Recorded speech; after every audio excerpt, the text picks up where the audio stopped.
Hi everybody, welcome to Leon's Chainsaw Parts and Repair. Happy Friday.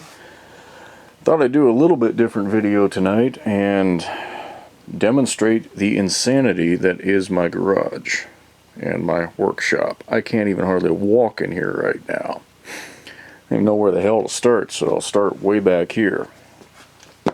That mess of 2100 stuff is for my buddy Jim. I got one isolator I'm waiting for, and I can actually start putting this bad boy back together, so that'll be nice. Here's an XL, or a Super XL that is airing out for shipment back. That one's got a video online previously. Every once in a while, even though I'm a Homelight guy, I revert to my old school roots and get a Mac. And this was just too rare to pass up. A little Silver Eagle 2016. And it's the Mini Mac chassis, but yeah, just a very, very clean saw. So, picked that up for my collection. That's a pile of parts left over from one of Bob's projects that I need to do something with. Got part of a 925 carcass there that... No, I take that back. It's not 925. It might be 924, but finished tearing that apart for my buddy Jim. There's some 360 parts from a saw that I splatted. I was going to rebuild and repaint that one, but there was just so much missing. It wasn't going to be cost effective. Those are parts from an XL101 that is going to get repainted and eventually sold, so keep an eye out for that. Here is some more Super XL parts. These are Jim's, or a saw I splatted. Needed a piston and cylinder, so he was able to supply that for me. Much appreciated. There's more of the 360 parts. A lot of that stuff's going to end up in the store. Got my 530N back here that I've been fighting with. Got a hernia right now, and so cranking that guy over is not exactly good for me, but still got some carburetor work. I've got the fuel inlet lever set a little too low, evidently, because it's not bringing in fuel. But at least it's not flooding out anymore, so I guess I'm making progress. Come back over to the workbench real quick. Here's a little LX30 Homelight, the Bandit. This is a unique saw. Even though it looks like your regular 180 little single trigger XL, has a unique feature. And no, that cap's not in the wrong place. It is in the right place, because this saw, I need to get that super glued back on.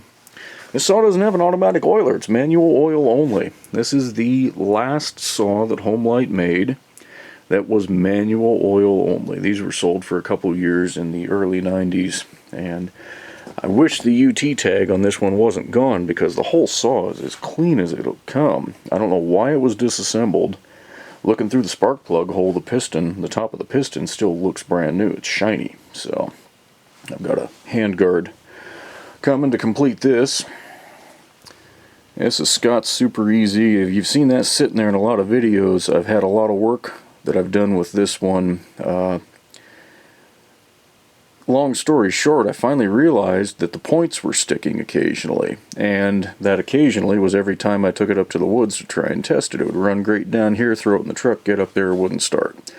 Needless to say, that was irritating, but the last couple times I've let it sit for 2 to 3 week spans, it started right up. I mean, I took the points out, greased everything, made sure there was no burrs. I don't know why they were sticking, but that's what I came up with on that, so hopefully I can get that back to Scott here pretty soon. Okay, so here's a saw that I actually bought from Bob. We did some horse trading and all of that. I needed a Old Blue in my collection that actually said Old Blue. And this guy's in pretty good shape. The throttle handle cover needs a little paint, and Bob has a match on that and sent me some paint, so that was pretty cool. When I get that tested out, get this saw put back together and get it in the collection.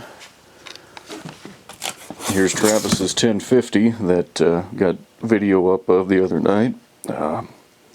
Just letting that air out.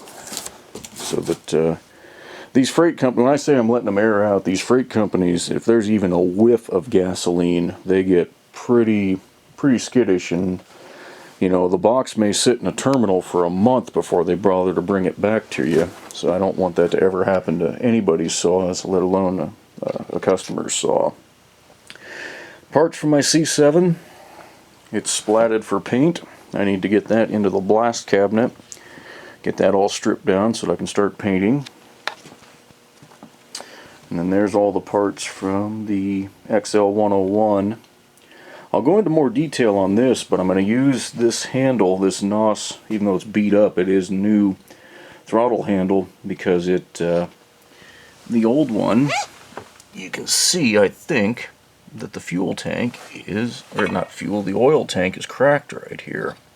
This was one of the very early bonded tanks that didn't have screws, so the minute the bar was pinched and you reefed real hard trying to pull it out, snap, there went your tank and it won't hold any oil. I might be able to patch that, but since it's one I want to sell, I'm not going to even go there.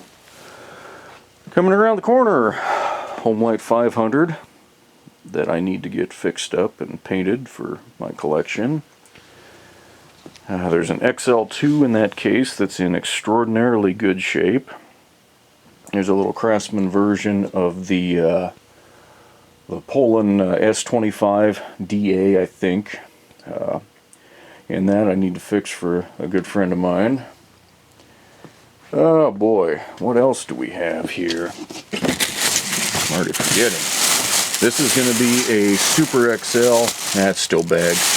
But a Super XL that needs some fuel lines and various other, love to kind of get it back into tip-top shape. A 360 down in the shadows that I've been fighting with for a while. That's the case to under there, case to Scott's Super Easy. Here's another Super Easy in this box that I haven't even unpacked yet. That's going to get stripped down and painted for Scott. So anyway, yeah, that's my Goat Trail Inn. And the goat trail to my workbench. I think I need to do something about this. Getting pretty insane in here, folks.